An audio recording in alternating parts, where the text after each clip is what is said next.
이 시간에는 봉헌 특송이 있겠습니다. 중고등부 봉헌 특송이 있겠습니다.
오늘 하나님의 말씀은 신명기 1장 31절 한 절 말씀만 보겠습니다.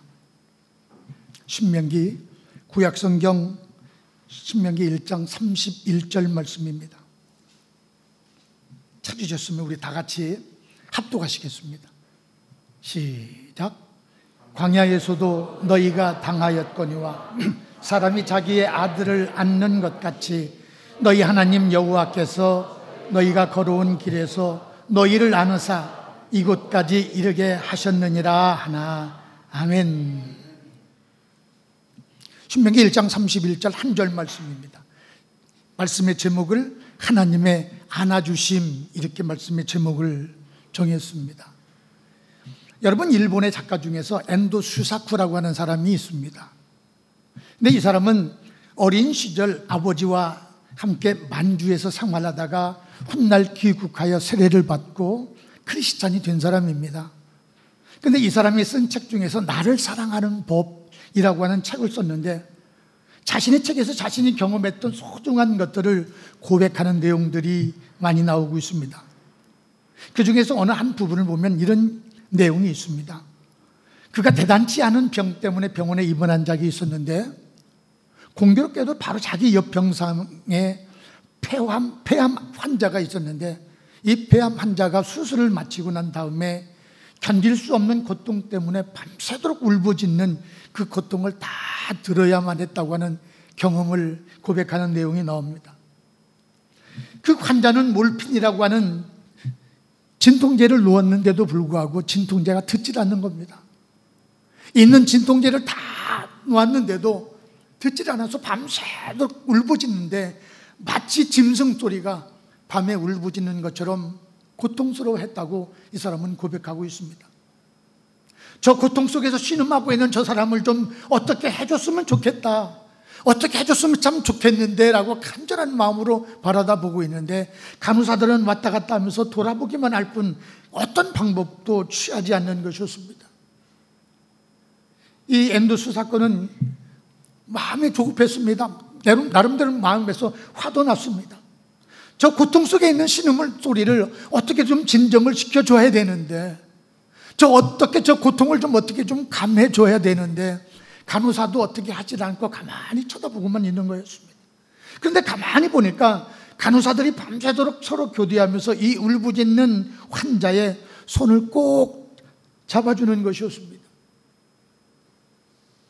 그 모습을 바라봤던 이 작가는, 아니, 손을 잡아준다고 해서 무슨 고통이 감해지나요?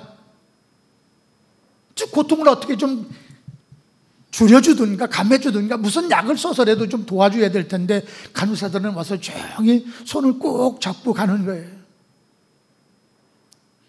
또 교대 시간이 와서 다른 간호사가 왔는데도 불구하고 그 간호사 역시 와가지고 조용히 그 한 환자에 가서 손을 꼭 잡고 가는 겁니다.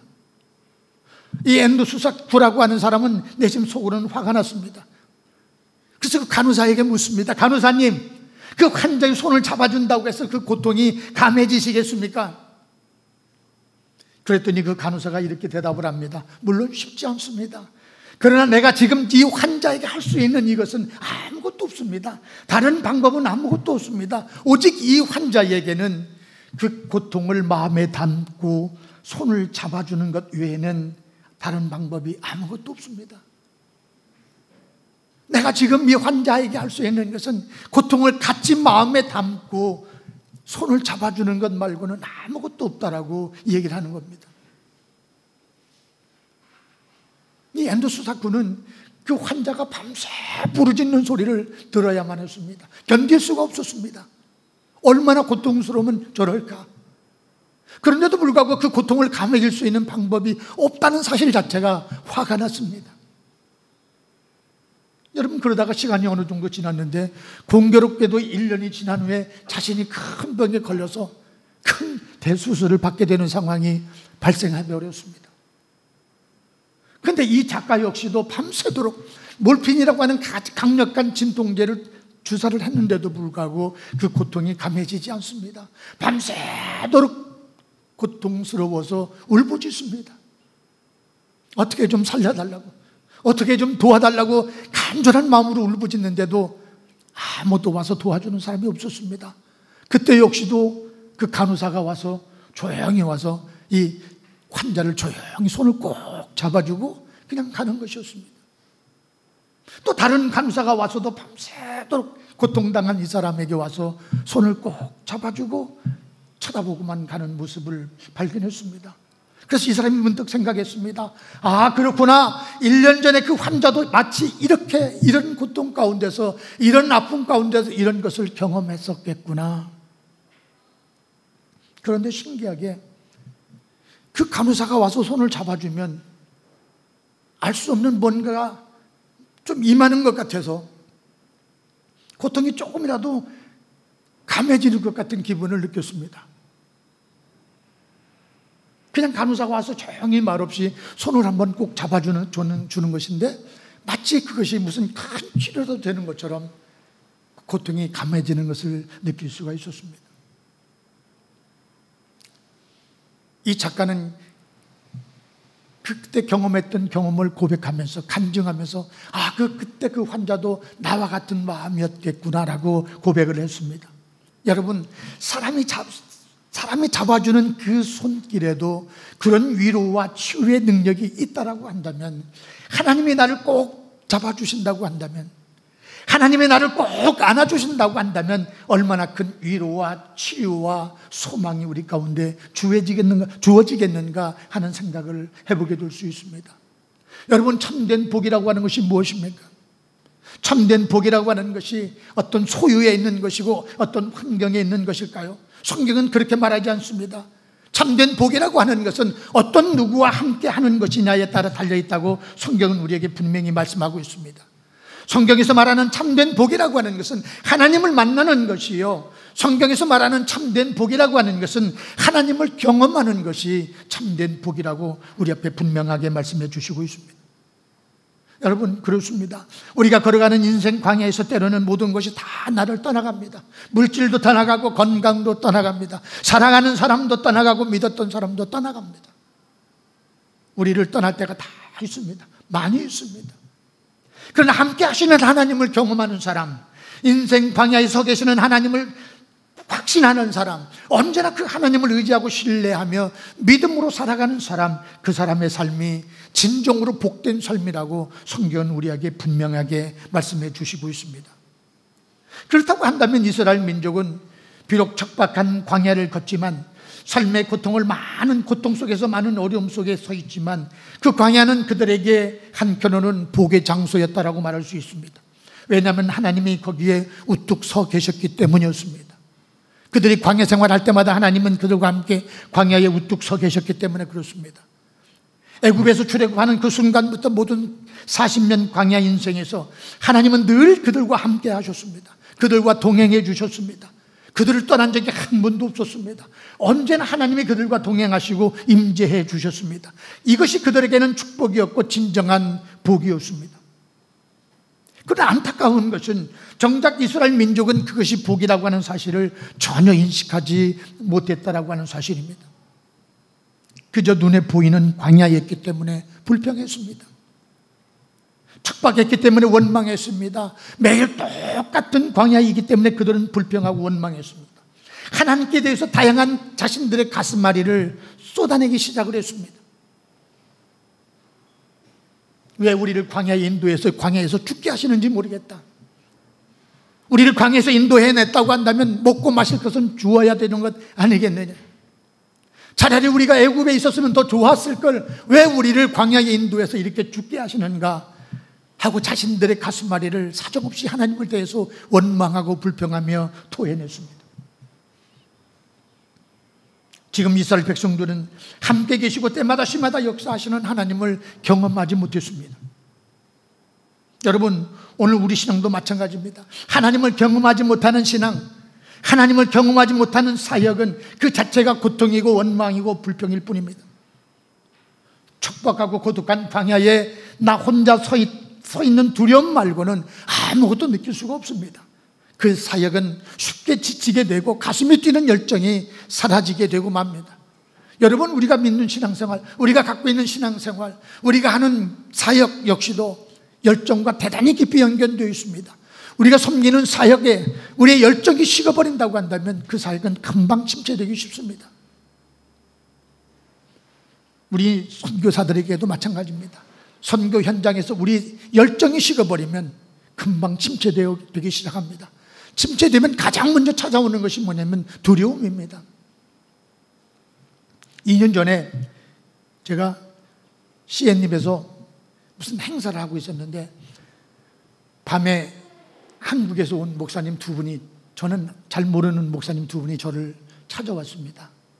제가 푸놈펜에 있다고, 푸놈펜에 왔다가 저를 수소문해 보니까 CN입에 가 있다고 하니까 CN입에 찾아왔습니다.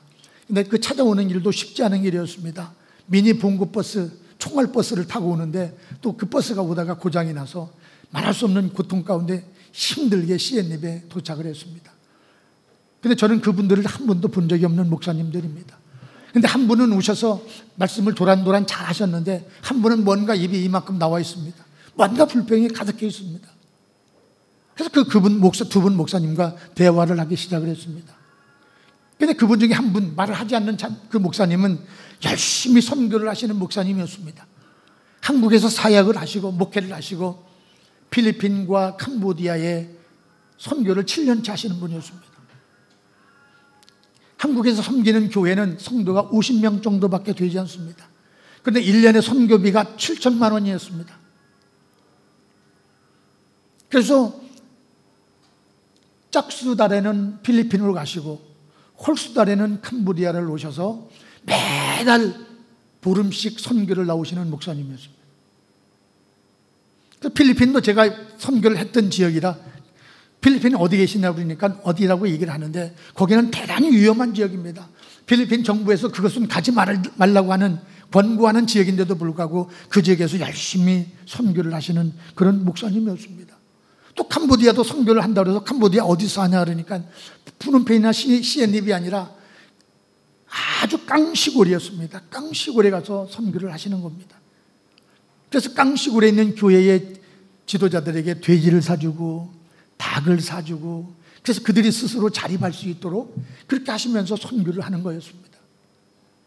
선교를 하더라도 푸놈펜에 오면 그쪽에만 왔다가 그 선교지에 잠깐 들렸다가 바로 가고, 이렇게 계속해서 선교를 7년째 하고 계시는 선교사 목사님이었습니다. 근데 이 목사님이 골이 나 있었습니다. 왜 그렇게 화가 나 있느냐고 물었습니다. 7년 동안 죽는지 사는지 모르고 열심히 선교했습니다. 그런데 제 선교의 현장도, 제 목회의 현장도 조금도 변화가 되지 않습니다. 제가 이렇게 죽을 힘을 다해서 열심히 선교를 한다고 하면 뭔가 좀 달라져야 될 텐데, 우리 교회 모습이 달라지든가 선교의 현장이 좀 더 발전이 되든가 뭔가 좀 달라져야 되는데 조금도 달라진 것이 없습니다. 목사님 아무리 생각해도 하나님은 제가 지금 이 선교하는 이 선교 방식이나 이 선교하는 것을 못마땅하게 생각하시는 것 같습니다. 하나님의 뜻이 아닌데 내가 지금 선교를 하는 것 같습니다. 제가 그래서 지금 마음이 굉장히 아픕니다. 이것을 해야 될지 말아야 될지 고민 중에 있습니다. 그래서 굉장히 마음이 상해 있었습니다. 그래서 저랑 만나서 많은 시간 얘기를 했습니다. 저는 다른 얘기를 하지 않고 제가 중국에서 있었던 선교 현장에서 있었던 얘기, 제가 필리핀에서 있었던 이야기, 제가 죽을 고비를 서너 번 넘기면서도 선교를 할 수 있었던 환경에 대한 이야기, 이런 얘기 저런 얘기를 했더니 우리 목사님이 눈시울이 뜨거워지기 시작했습니다. 다른 말 한 적 아무것도 없었습니다. 내가 선교 현장에서 만났던 하나님, 내가 아무리 열심히 해도, 아무리 열심히 기도해도 하나님의 기도에 응답이 없어서, 나는 하나님이 나를 버리셨나 보다. 어떨 때 기도는 하나님 차라리 나를 이 시간 하나님 데려가 달라고 기도할 수 있었던 순간도 있었다라고 제가 얘기를 했었습니다. 그러나 그 순간 어찌 보면 하나님은 가장 나와 가까이 계셨다고 제가 고백을 했습니다. 그 목사님이 눈시울이 뜨거워지고 얘기를 했습니다. 가만히 듣더니 하는 말이, 목사님 얘기를 듣다 보니까 저는 아무것도 아니었군요. 그래요. 그런 것이 중요한 것이 아니라 지금 목사님이 가장 힘들다고 얘기하는 그 순간에 주님은 어떻게 보면 더 가까이 계실지도 모른다.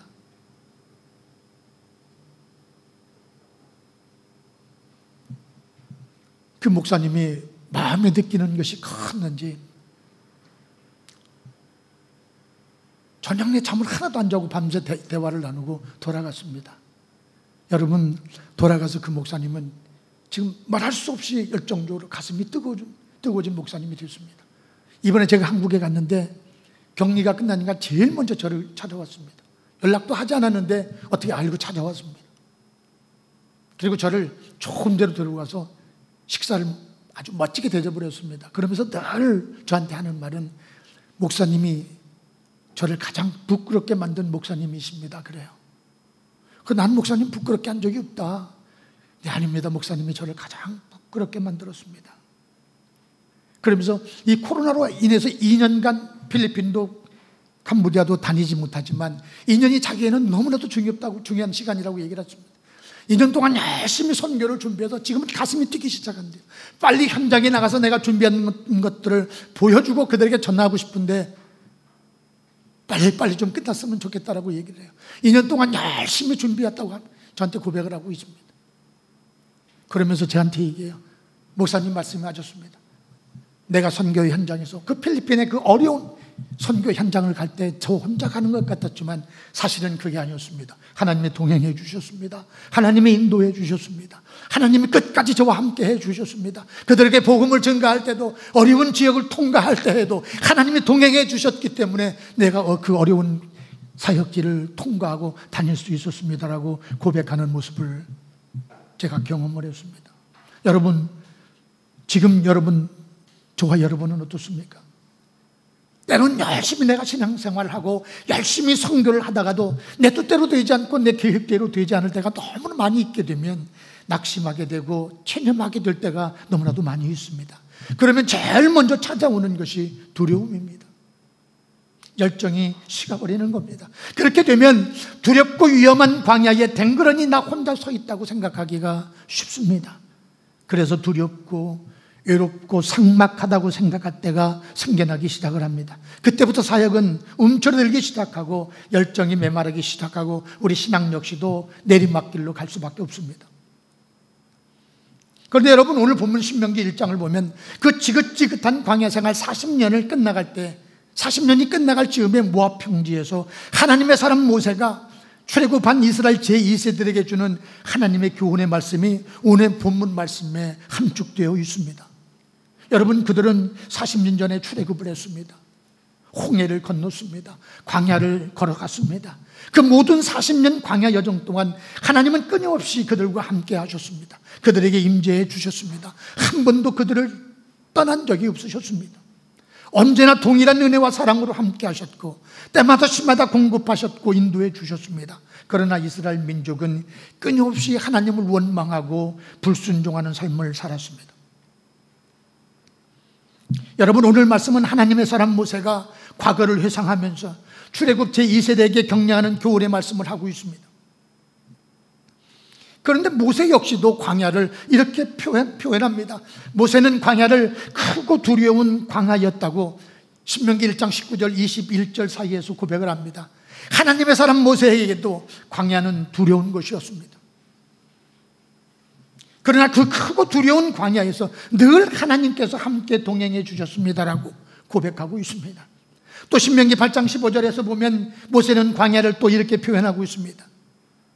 너를 인도하여 그 광대하고 위험한 광야, 곧 불뱀과 전갈이 있고 물이 없는 간조한 땅을 지나게 하셨으며 또 너를 위하여 단단한 반석에서 물을 내셨으며 라고 말씀하고 있습니다. 모세는 또 광야를 광대하고 위험한 광야, 곧 불뱀과 전갈이 있고 물이 없는 간조한 땅이라고 얘기하고 있습니다.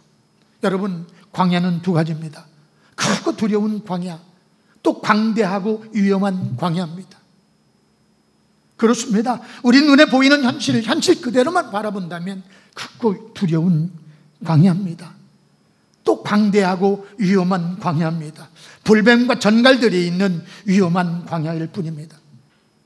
그러나 우리가 믿음의 눈으로 본다면 단지 크고 두려운 광야만은 아니었습니다. 오늘 하나님의 사람 모세가 우리 앞에 선포합니다. 하나님이 안고 오신 광야였다라고 고백하고 있습니다. 믿음의 눈으로 바라본 광야는 하나님이 우리를 안고 오신 광야였다라고 하나님의 사람 모세가 우리에게 고백해주고 있습니다. 지금까지 수많은 고난과 고통과 과정 속에 그 크고 두려운 광야 속에서 또 광대하고 위험한 광야 속에서 하나님이 우리를 친히 안고 오셨다고 하는 것을 오늘 성경 본문은 우리에게 분명하게 말씀해 주시고 있습니다. 여러분, 하나님은 나를 안고 오셨습니다. 하나님이 한 번도 나를 외면한 적이 없으셨습니다. 하나님이 이스라엘 백성들을 애굽에서 출애굽시킨 이후에 끊임없이 함께해 주셨습니다. 시내산에서 그들에게 임재해 주셨습니다. 쉐키나 하나님의 영광으로 그들과 함께해 주셨습니다. 그들을 불러내 주시고 그들을 제사장 나라로 삼아 주셨고 그들을 통해서 하나님의 영광 받기를 좋아하셨습니다. 그리고 하나님은 성막에 증거막에 임재해 주셨습니다. 여러분, 성막이라고 하는 것은 하나님의 거하시는 거룩한 막, 하나님이 거하신다고 해서 성막이라고 얘기를 합니다. 그러나 성경의 원어에는 증거막이라고 표현하고 있습니다. 이 증거막이라고 하는 말은 하나님의 임재는 물론 하나님과 이스라엘의 관계에 초점을 맞춘 표현이 증거막입니다. 여러분, 사람의 손으로 만든 20평밖에 안 되는 작은 천막 속에 하나님이 들어가 계시겠습니까? 그럼에도 불구하고 하나님은 이스라엘 백성들을 사랑하시기 때문에 그들 가운데 계셨던 것이었습니다. 내가 너희와 함께한다, 내가 너희와 동행한다, 두려워하지 말라. 이것이 증거막이고 성막이 주는 가치였습니다. 내가 너희와 함께한다, 내가 너희와 함께 간다. 이것은 너희와 내가 피를 통해서 맺은 언약이 증거하는 것이다. 이것이 증거막입니다. 여러분, 증거막은 단순히 하나님의 임재만을 상징하는 것이 결코 아닙니다. 그것은 하나님과 이스라엘과의 신혼방이라고 얘기할 수 있습니다. 하나님과 이스라엘이 언약을 맺었습니다. 성경은 이것을 결혼이라고 비유할 수도 있습니다. 신랑 신부가 결혼했으면 이제는 신혼생활을 할 수 있는 신혼방이 필요합니다. 그 신혼방이 바로 증거막입니다. 성막입니다. 그 성막이라고 하는 것은, 증거막이라고 하는 것은 다른 것이 아니라 신랑 신부가 결혼해서 그 속에서 서로의 사랑을 확인하고 서로의 사랑을 키워가고 서로의 사랑에 문제가 있을 때 서로의 사랑을 유지하고 회복하고 발전시키는 것이 바로 성막이고 증거막입니다. 언약을 맺었던 것을 다시 한번 늘 확인하고 언약이 깨어질 위기에 처하면 그 언약을 회복할 수 있는 방법을 서로에게 전해주고 알려주고, 이것이 바로 신혼방, 즉 성막이 가르쳐주는 의미였습니다. 이곳에서 서로의 약속과 사랑을 확인하고 언약의 관계를 회복하고 유지하고 발전하는 것, 이것이 바로 증거막이었습니다. 초라한 천막 속에 계시는 하나님만이 결코 아니었습니다. 비록 초라하지만 나와 함께 하시는 하나님의 임재를 드러내는 곳이 바로 성막이었습니다. 서로의 사랑을 확증하는 곳이 바로 증거막이었습니다. 비록 초라하지만 하나님이 나와 함께 하신다는 분명한 사실을 보여주시는 곳이 바로 증거막이고 성막이었습니다. 여러분, 하나님께 가장 소중한 대상이 누굽니까? 바로 나 자신입니다. 하나님이 여러분에게 임재해 계시는 겁니다. 우리를 너무나 사랑하셔서 나와 함께 동행해 주시는 겁니다. 우리는 그 질그릇에 불과하지만 우리 안에 성령이 내재하시기 때문에 하나님의 거룩한 임재를 끊임없이 우리가 경험할 수 있도록 우리를 인도해 주시고 역사해 주시는 것입니다. 여러분, 고린도후서 4장 7절에 보면 이런 말씀이 있습니다. 우리가 이 보배를 질그릇에 가졌으니 이는 심히 큰 능력은 하나님께 있고 우리에게 있지 아니함을 알게 하려 함이라. 여러분, 그렇습니다. 우리는 그저 흙으로 빚어진 연약한 질그릇일 뿐입니다. 깨어지기 쉬운 그릇일 뿐입니다. 무가치한 그릇일 뿐입니다. 그러나 거기에 보배가 담겨 있기 때문에 귀한 것입니다. 우리 안에 성령이 존재하시고 거룩한 예수 그리스도의 임재가 늘 있기 때문에 우리는 존귀한 자들입니다. 하나님이 우리를 향해서 보배로운 백성이요 존귀한 자라고 증거해 주시는 것입니다. 여러분, 메이지 아이언 토마스라고 하는 사람은 이런 얘기를 합니다. 당신 안에 있는 예수 그리스도, 이분 한 분만으로 충분합니다. 더 이상 가질 것도 없고 더 필요한 것도 없습니다. 그 주님이 오늘 저와 여러분과 함께해 주신다고 하는 사실입니다. 여러분, 우리 현실은 고달픈 광야입니다. 매일매일 반복되는 광야일 뿐입니다. 크고 두려운 광야요, 광대하고 위험한 광야입니다. 그러나 하나님이 나와 함께 하신다는 사실입니다. 여러분, 이것 때문에 우리가 희망을 갖는 것이고 좌절하고 낙심할 때마다 벌떡벌떡 일어날 수 있는 힘의 동력이 때마다 시마다 함께 하시는 하나님, 나와 동행하시는 하나님이 나와 함께 하신다고 하는 것을 우리가 믿기 때문에 그렇습니다. 그러나 하나님이 나와 함께 하신다는 사실, 이 사실이 내 삶의 믿음으로 작동하지 않는다고 한다면 우리는 늘 광야일 뿐일 것입니다. 매일매일마다 똑같은 광야를 걷고 매일매일마다 두려운 삶의 현실 앞에 우리가 봉착하게 된다고 한다면, 함께 하시는 하나님의 약속이 우리에게 주어진다고 하는 믿음이 없다고 한다면 우리는 좌절하고 낙심하고 말 겁니다. 그러나 우리와 함께 해주신다고 하는 그 약속 붙잡고 한 걸음 한 걸음 나아가는 것이 우리의 신앙이요 믿음인 줄로 믿습니다. 여러분, 우리가 걷는 광야는 만만치가 않습니다. 마치 벼랑 끝에 내몰리는 것 같고 인생의 두려움들이 산적해 있는 곳이 광야입니다. 그러나 하나님께서 함께 하신다고 하신다면 우리는 그 믿음을 가지고 한번 용기 내고 도전하고 일어설 수 있으리라고 믿습니다. 하나님께 우리가 무릎을 꿇고 이제는 간구하고 기도해야만 합니다. 그동안에도 우리가 쭉 하나님 앞에 기도했지만 더욱더 우리는 마음을 다하고 열심을 다해서 하나님께 무릎 꿇고 간구해야 됩니다. 우상을 버리고 우리가 하나님께 돌아가서 하나님을 철저하게 신뢰하는 이 민족이 될 수 있도록 기도해야만 합니다. 우리 개개인도 마찬가지로 열심으로 기도해야만. 인생의 고통과 절망 앞에 봉착했을지라도 지금까지 하나님은 나를 결코 홀로 두지 않고 구하처럼 내버려 두시지 않고 늘 함께 하셨습니다. 늘 동행해 주셨습니다. 오늘 본문의 말씀처럼 나를 안고 가신 하나님이었습니다. 여기까지 나를 안아주시는 하나님이셨습니다. 그 하나님을 다시 한번 신뢰하시기 바랍니다. 그 하나님을 더욱 의지하시기 바랍니다. 이것이 믿음이라고 시편 기자는 우리에게 강력하게 말씀하고 있습니다. 하나님은 여기에 소망의 끈을 내려주시는 것입니다. 그 하나님께 우리의 삶의 모든 것을 의탁하고 더욱더 결단하고 더욱더 의지할 수 있는 것, 성경은 이것을 우리의 신앙이라고 말씀하고 있습니다. 여러분, 오늘 이렇게 두렵고 위험한 인생 광야에서 한치도 예측할 수 없는 불확실한 시대의 역사 현장에서 우리를 안고 가시는 하나님, 지금 또 안고 계시는 하나님, 그 하나님을 우리 모두가 함께 경험하는 축복이 있기를 주님의 이름으로 축원합니다. 그 하나님을 더 뜨겁게 송축하고 그 하나님의 역사하심을 더욱더 신뢰하는 저와 여러분이 되시기를 주님의 이름으로 축원합니다. 그래서 모든 대적들을 하나님의 도우심으로 물리치고 하나님이 역사하셨다고 하는 고백과 찬양이 오직 하나님께만 올려드리는 저와 여러분이 되시기를 주님의 이름으로 축원합니다. 앞으로 여러분 2022년에도 늘 함께 하시는 하나님, 나와 동행하시는 하나님, 내 삶에 임재하시는 하나님, 내가 섬기는 가정과 내가 섬기는 교회와 사역지에 늘 호흡하고 계시는 하나님, 내가 그 하나님과 교통함으로 말미암아, 내가 그 하나님을 만남으로 말미암아 내 가슴이 뜨거워져서 섬기는 사역지, 섬기는 가정에도 열심을 다할 수 있는 믿음의 사람으로 2022년이 하나님께 드려지는 그런 시간이 되어지기를 주님의 이름으로 축원합니다. 할렐루야. 자, 이 시간 여러분 일어나셔서 찬양하시면서 결단하시겠습니다. 찬양은 390장 예수가 거느리시니입니다.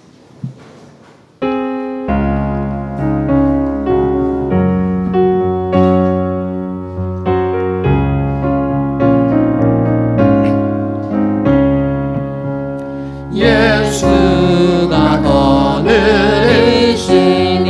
즐겁고 평안하구나. 주야의 자고 깨는 것 예수가 거느리시네. 주날 항상 돌보시고 나를 친히 주날 항상 돌보시고 나를 친히 거느리시네. 때때로 괴롭당하면 때때로 기쁨 누리네.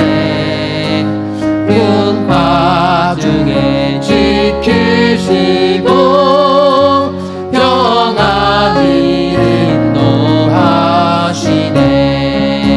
주날 항상 돌보시고 날 친히 거느리시네.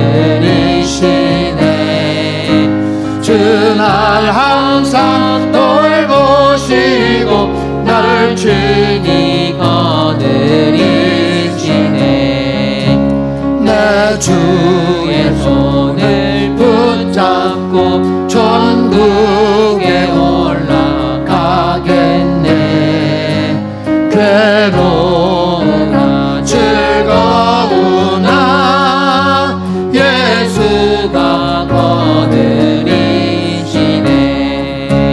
주날 항상 돌보시고 날 친히 거느리시네. 주날 날 친히 거느리시네.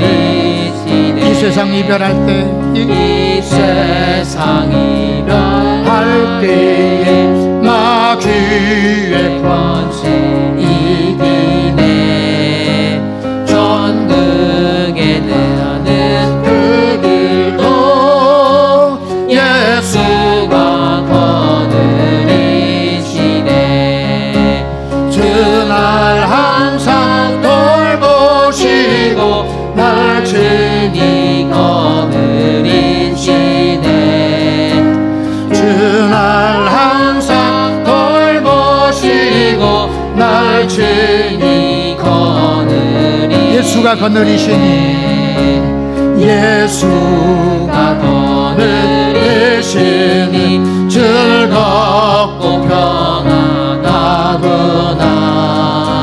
주야의 자고 깨는 것 예수가 거느리시니. 아멘 아멘. 주날 항상 돌보시고 날 친히 거느리시네. 주날 항상 돌보시고 날 친히 거느리시네.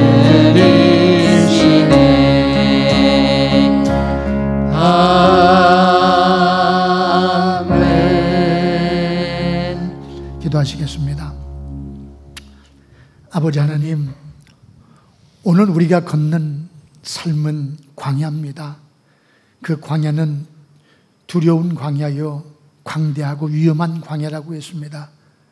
그러나 그 광야를 우리의 믿음으로 바라보면 하나님이 우리를 안고 오시는 광야요, 안고 가시는 광야라고 말씀하셨습니다.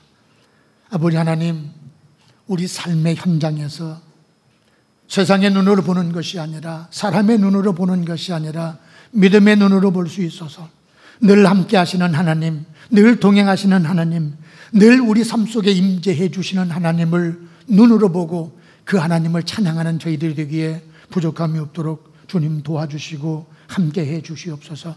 아버지 하나님, 이스라엘 백성들은 광야 생활 속에서 때마다 시마다 하나님의 임재를 경험하지 못했기에 늘 하나님을 원망하고 불평하며 불순종했습니다. 아버지 하나님, 오늘 우리가 살고 있는 우리의 삶 역시도 한 짝도 예측할 수 없는 불확실한 시대의 삶입니다. 아버지 하나님, 하나님께 원망하고 불평하기보다는 믿음의 눈으로 바라봐서 오늘 또 나를 안고 가시는 하나님, 오늘 또 나를 안아주시는 그 하나님을 찬양하는 심령들 되어질 수 있도록 아버지 하나님 복 주시고 우리 주님께서 특별히 축복해 주시옵소서. 섬기는 가정 위에, 섬기는 사역지 위에 늘 숨쉬고 계시는 하나님을 늘 만나고 교통하고 서로 그 하나님과 그 하나님을 찬양하고 그 하나님 사심을 자랑하고 증거하기에 부족함이 없는 가정이요 사역이 되기에 부족함이 없도록 역사해 주시옵소서. 지금은 우리 주 예수 그리스도의 은혜와 하나님 아버지의 크신 사랑하심과 성령님의 교통 역사 충만 내주 인도하심이 오늘도 비록 우리의 삶이 광야일지라도 그 광야 가운데 함께 하시는 하나님, 우리를 안아주시는 하나님, 지금까지 안고 오신 그 하나님을 찬양하고 그 하나님을 경험하기를 간절히 소망하고 간구하는 심령마다 지금으로부터 영원토록 함께 하시기를 간절히 축원하옵나이다. 아멘.